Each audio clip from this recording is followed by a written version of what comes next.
to a cool and shaded location. Heat stroke is an emergency. Call 911.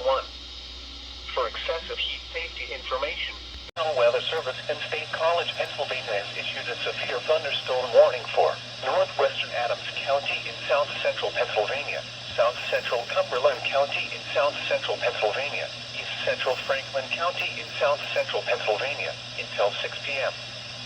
At 5:15 p.m., a severe thunderstorm was located over Fayetteville, moving northeast at 15 miles per hour. Hazard, 60 miles per hour wind gusts. Source, radar indicated. Impact, expects damage to roofs, siding, and trees. Locations impacted include Fayetteville, Cashtown, Banglaville, and Durensville. For your protection, move to an interior room on the lowest floor of a building. This is the NOAA Weather Radio All Hazards Station WXM42, broadcasting from the National Weather Service office in Sterling, Virginia, and transmitting on a frequency of 162.475 MHz from an antenna located in Hagerstown, Maryland. The National Weather Service